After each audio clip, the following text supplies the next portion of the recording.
Hi guys, my name is Sam. I'm a first year med student studying med school in Australia, and you're watching From Ed to Med.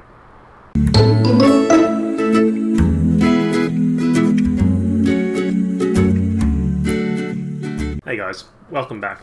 I know it's been a while since the last video, so I just wanted to say thank you to all our new subscribers. We've hit over 120 subscribers as of today, and that's really amazing. I tend to notice that a lot of people jump on and found the channel after or around the time of the GAMSAT in September. So welcome you guys, I hope you did really well, and I hope everyone's going well with their interviews at the moment.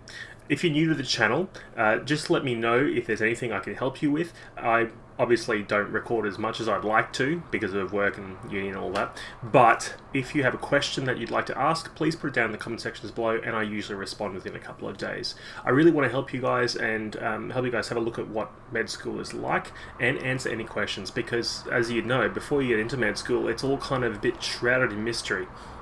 To be fair, I'm in med school and it's still kind of shrouded in mystery.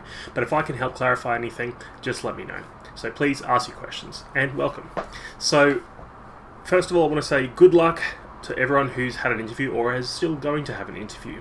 Med school interviews are out at the moment. I remember just the other day, it was actually Wednesday this week, the GUMSAA, the GUMSA, which is Griffith's med interview day, was on, and we saw a whole lot of brand new interviewees, very scared, looking outside, some in suits, some not, but all looking a little bit terrified and probably a little bit excited. So if that was you, welcome. I hope you get the interview spot and the university you're after, and if you don't, you got to try again. Just keep going, because you know how much you want to get into this, and you know how much it's worth it. And sort of someone who just did that last year and is very glad he doesn't have to do it again, it is worth it. It's hard, it's frustrating, but it's really exciting, and it's going to be something that's going to help you and help you help others. So definitely worthwhile, and good luck. So you're probably interested to know in what's been going on during the med degree. So at the moment, we're in the middle of our systems block. So systems block, the last update I gave you, we were in our respiratory unit. Since then, we've gone through a week's worth of renal physiology and renal cases, and now we're on to our gastrointestinal unit. People have been saying it's a lot more intense than the last semester. I haven't really felt that. I felt that basically it's the same intensity all year, but that could be because I'm coming from a non-science background and I have to do everything from the ground up. So the intensity of the workload hasn't really changed. In terms of workload, just to let you know where I'm at the moment, I try and get in about 2 hours of incidental study each day. That incidental meaning just on the way to university. So an hour there and an hour back on the train. So that's 2 hours already. When I come home, it's a couple more hours, and obviously we had pretty full days at university. During each week, our learning objectives are put out, and so for each week we may usually have between 15 and 30 learning objectives, on average about 20.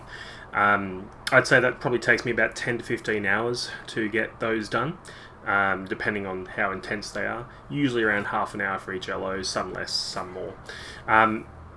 We also have anatomy. Now, anatomy's become massive again in GI. We have anatomy every week, 3-hour labs, and before those labs we have to complete our prac notes. That usually takes me around 5 hours to complete properly. Anatomy's massive, and there's a lot of it. So we had a break of around, 6 weeks previously last semester, so that was kind of lulling you into a false sense of security, and so it's back with a vengeance now. And so knowing your anatomy is key to everything. At least on the bright side of knowing the anatomy, a lot of it is knowing the anatomy from a clinical relevance point of view. So for example, if your ureter is blocked, in which places is it most likely to get blocked, and what's the clinical signs you're going to see, that sort of thing. So it's all related back to what you're actually going to see presenting to you, so which is really helpful. However, that doesn't really help you telling the difference between veins, arteries, lymph nodes, nerves.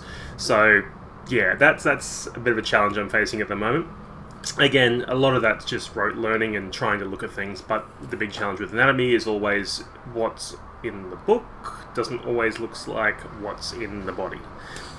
So, anatomy, fun. Also, we've got a lot of pathology. We've been hit with a lot of pathology practicals recently and lectures. So pathology, usually it's kind of more histology, looking at that and looking at different pathologies from a histological point of view. So that's where we get our microscopes out and look at different cell types, try and tell what pathologies they are by looking at them and looking for their identifying features. So there's been a lot more of that. Usually that's about an hour or two of study a week for that one. And then these are all other incidental subjects like your DHC, which is statistics and everything. So in terms of workload, it is about 20 to 30 hours of excess study, aside from uni time, a week. A lot of people are feeling the pressure now. A lot of the first years are saying that, like we were just having a conversation the other day with some of them, and they were wondering, have you thought of dropping out? Have you thought about that too? Because I think for a lot of people, it's coming down to crunch time. We have about 5 weeks before our major exams of the year, and so for a lot of people, they're worried and freaking out a bit. So I guess the message to you guys, if you're not in med school yet or you're trying to get into med school, is that do what you can, but do it consistently. So I'm not saying use this time in between now and when you get into med school to study all the time. No, don't do that. But just whatever you're doing, make sure you're studying consistently. Don't let it pile up, because if it piles up, there's no way you're going to be able to catch up. For example, I'm thinking of studying this week, revising this week, and I think I'm already behind in that, so I know a lot of people already have.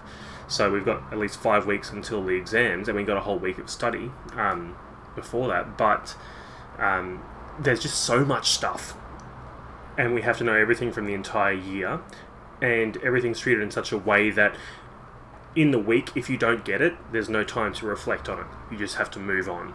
Keep going, because there's always more stuff to come. So that can pile up if you let it. So as with a lot of things, just do it consistently. Make sure you're dedicated enough to make sure you're keeping up, and that's really the best preparation you can give yourself. So don't freak out. Don't let it pile up, and you'll be fine. I think I'm really trying to give myself a pep talk here when I say that. So we're in the middle of the GI unit, as I said, with DKHI, but with our patient and doctor subject, we're also dealing with some death and grieving issues. So our next unit, our next session, is actually dealing with actors who'll come in and act out scenarios in which they're either angry or you have to give them bad news and deal with that. And I think that for me, it's not the anger part that's challenging. It's more the grieving part. In my previous career, I've been able to deal with angry students, angry teachers, angry parents, and de-escalate some quite volatile situations. So I'm not worried about angry patients. I'm more worried about grieving patients. There's nothing really you can do to make it better in those situations. You can hook them up to different services, you can be there and listen, but for a lot of med students, very alpha type personalities, they're all about fixing problems. And so grieving, I think, is going to be a big challenge for a lot of people. I know for me personally that dealing with that is, I guess, more frightening than dealing with someone who's really abusive and yelling down my throat. So we'll see how that goes. But it's really good that we have practice at doing that, and because it's obviously something that we will have to deal with later on.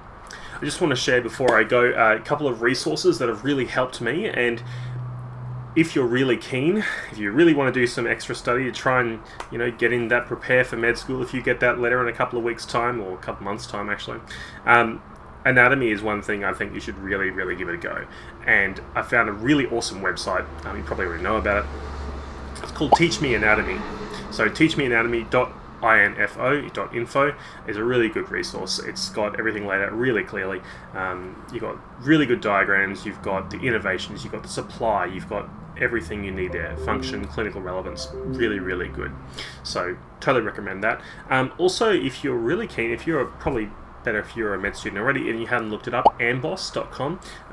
They've got a big marketing program, so you probably might have already heard of it, but it's a German-based website, and it's basically, in Germany, a lot of med schools have actually used that as their curriculum, subscribed to it and said, hey, students, use this. So check that out too. I found it really, really useful. It is a subscription service, but you can get a free trial to see if you like it and if it's worthwhile for you. Guys, that's it for this week. Let me know if you have any questions, comments, or you'd like me to address any issues that I haven't brought up, or if there's anything that you want to know, just ask them again in the comments below. So please remember to like, comment, share, subscribe, and I will see you next time on From Ed to Med.